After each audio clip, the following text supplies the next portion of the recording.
ಕ್ರಿಸ್ತನಲ್ಲಿ ಪ್ರಿಯ ದೇವಜನರೇ, ಎಲ್ಲರಿಗೂ ಯೇಸು ಕ್ರಿಸ್ತನ ನಾಮದಲ್ಲಿ ವಂದನೆಗಳನ್ನು ತಿಳಿಸೋನಾಗಿದ್ದೇನೆ.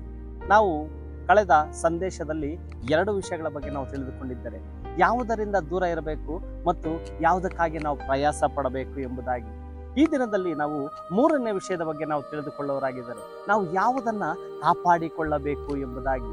ದೇವರ ಮಕ್ಕಳಾದಂತಹ ನಾವು ಯಾವುದನ್ನ ಕಾಪಾಡಿಕೊಳ್ಳಬೇಕು, ಯಾವುದನ್ನ ಕಾಪಾಡಿಕೊಂಡರೆ ನಾವು ದೇವರ ಮಕ್ಕಳಾಗುವುದಕ್ಕೆ ನಾವು ಅರ್ಹರಾಗಿದ್ದೀರಿ ಎಂಬುದಾಗಿ. ನಾವು ಯಾವುದನ್ನ ಸಂಪಾದಿಸಿಕೊಂಡರೆ ದೇವರಿಗೆ ಶಿಷ್ಯರಾಗುವುದಕ್ಕೆ ನಾವು ಅರ್ಹರಾಗಿದ್ದೀರಿ ಎಂಬುದಾಗಿ ಪ್ರೇರೆ. ಇಲ್ಲಿ 1 ತಿಮೋತಿ 6ನೇ ಅಧ್ಯಾಯ 14ನೇ ವಚನದಲ್ಲಿ ಈ ರೀತಿಯಾಗಿದೆ: ನಮ್ಮ ಕರ್ತನಾದ ಯೇಸು ಕ್ರಿಸ್ತನು ಪ್ರತ್ಯಕ್ಷನಾಗುವ ತನಕ ನೀನು ಸುವಾರ್ತೆಯ ವಿಧಿಯನ್ನು ನಿಷ್ಕಳಂಕವಾಗಿಯೂ ನಿಂದಾರಹಿತವಾಗಿಯೂ ಕಾಪಾಡಬೇಕು ಎಂಬುದಾಗಿ. Hallelujah, amen. ದೇವರ ನಾಮಕ್ಕೆ ಸ್ತೋತ್ರವಾಗಲಿ ಪ್ರೇರೆ. ದೇವರ ಮಕ್ಕಳಾದಂತಹ ನಾವು ಈ ವಿಷಯಗಳ ಬಗ್ಗೆ ನಾವು ಯಾವುದನ್ನ ಕಾಪಾಡಿಕೊಳ್ಳಬೇಕು ಎಂಬುದಾಗಿ. ಯೇಸು ಕ್ರಿಸ್ತನು ಪ್ರತ್ಯಕ್ಷನಾಗುವ ತನಕ ನಾವು ಈ ದೇವರು ಯಾವತ್ತು ಪ್ರತ್ಯಕ್ಷನಾಗ್ತಾನೋ ಗೊತ್ತಿಲ್ಲ, ಆದರೆ ಬರುವುದಂತೂ ಸತ್ಯ. 2ನೇ ಪ್ರತ್ಯಕ್ಷ ಅಂತೂ ಸತ್ಯ. ಆದರೆ ಕಣ್ಣು ರೆಪ್ಪೆ ಬಡಿಯುವಷ್ಟರಲ್ಲಿ ದೇವದೂತರು ಬಂದು ನಮ್ಮನ್ನ ಮೇಲೆ ಕೆತ್ತುಕೊಂಡು ಹೋಗ್ತಾರೆ ಎಂಬುದಾಗಿ ನಾವು ವಾಕ್ಯದಲ್ಲಿ ನೋಡಿದ್ರೆ ಪ್ರೇರೆ. ಹಾಗಾಗಿ ನಾವು ದೇವರು ಬರೋವರೆಗೂ ಆತನಿಗಾಗಿ ಕಾಯ್ತಾ ಇರಬೇಕು. ಆತನ ಬರುವವರೆಗೂ ನಾವು ಯಾವ ರೀತಿಯಾಗಿರ್ಬೇಕಂದ್ರೆ, ನೀನು ಸುವಾರ್ತೆಯ ವಿಧಿಯನ್ನು ನಿಷ್ಕಳಂಕವಾಗಿಯೂ, ನೀನು ಯಾವುದೇ ಕಾರಣಕ್ಕೂ ವಿಶ್ವಾಸಿ ಎಂದ ಮೇಲೆ ನೀನು ಆ ವಿಶ್ವಾಸಿಯ ಗುಣವನ್ನ ನೀನು ಉಳಿಸ್ಕೊಳ್ಳಬೇಕು. ನಿನ್ನಲ್ಲಿ ಯಾವುದೇ ಒಂದು ಕಳಂಕವಿರಬಾರದು. ನಿನ್ನಲ್ಲಿ ಯಾವುದಂತಹ ತಪ್ಪು ದೋಷಗಳು ಇನ್ನೊಬ್ಬರಿಗೆ ಕಾಣಿಸ್ಕೊಳ್ಳಬಾರದು. ನಿನ್ನ ಬಗ್ಗೆ ಇನ್ನೊಬ್ಬರು ಮಾತಾಡೋದಕ್ಕೆ ನೀನು ಯಾವುದಕ್ಕೂ ಆಸ್ಪದ ಕೊಡಬಾರದು. ನಿಷ್ಕಳಂಕವಾಗಿ ಮತ್ತು ನಿಂದಾರಹಿತವಾಗಿ 2 ವಿಷಯಗಳನ್ನು ನಾವಿಲ್ಲಿ ನೋಡುವರಾಗಿದ್ದರೆ ಪ್ರೇರೆ. ನಿಂದಾರಹಿತ ಅಂದ್ರೆ ನಿನ್ನ ಮೇಲೆ ಯಾವುದೇ ನಿಂದನೆಗಳು, ಅಪವಾದಗಳು, ಇವೆಲ್ಲ ಯಾವುದನ್ನು ನಿನ್ನ ಮೇಲೆ ಬರ್ಸ್ಕೊಳ್ಳೋದಕ್ಕೆ ನೀನು ಜನಗಳಿಗೆ ನೀನು ಅವಕಾಶ ಕೊಡಬಾರದು. ಹಾಗಾಗಿ ಈ 2 ವಿಷಯಗಳ ಬಗ್ಗೆ ನಾವು ಕಾಪಾಡಿಕೊಳ್ಳಬೇಕು.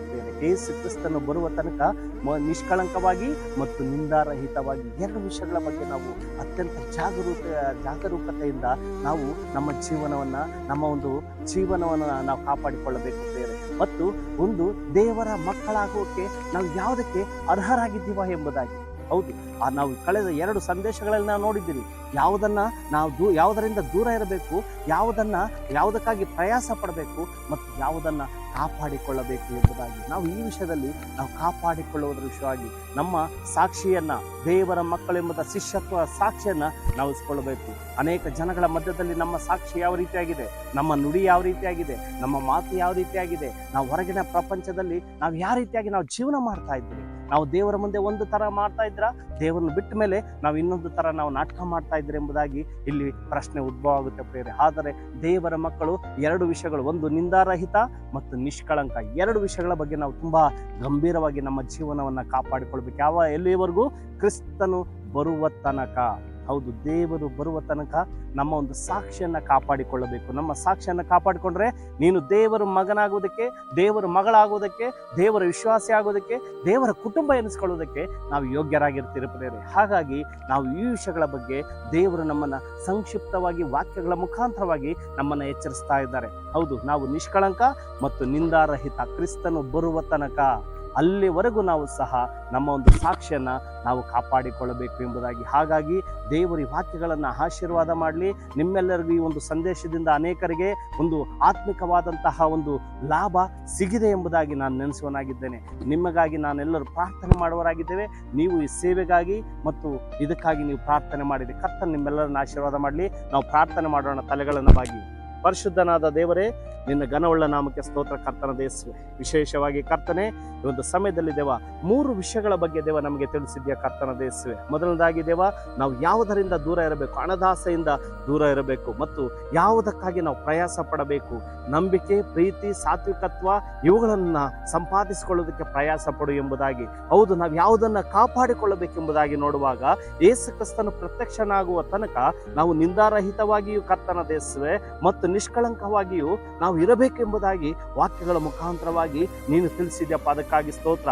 ನಮ್ಮ ಕರ್ತನ ದೇಶವೇ ಜೀವನ ಮತ್ತು ನಮ್ಮ ಸಾಕ್ಷಿಯನ್ನು ದೇವ, ನೀನು ಬರುವವರೆಗೂ ನಾವು ದೇವ, ನಿನಗಾಗಿ ಬರುವವರೆಗೂ ದೇವ, ನಾವು ಕಾಪಾಡಿಕೊಳ್ಳುವಕ್ಕೆ ಬೇಕಾಂತ ಶಕ್ತಿ, ಸಾಮರ್ಥ್ಯ, ಧೈರ್ಯ, ಒಂದು ಸಮಾಧಾನವನ್ನು ಒದಗಿಸಿಕೊಡು.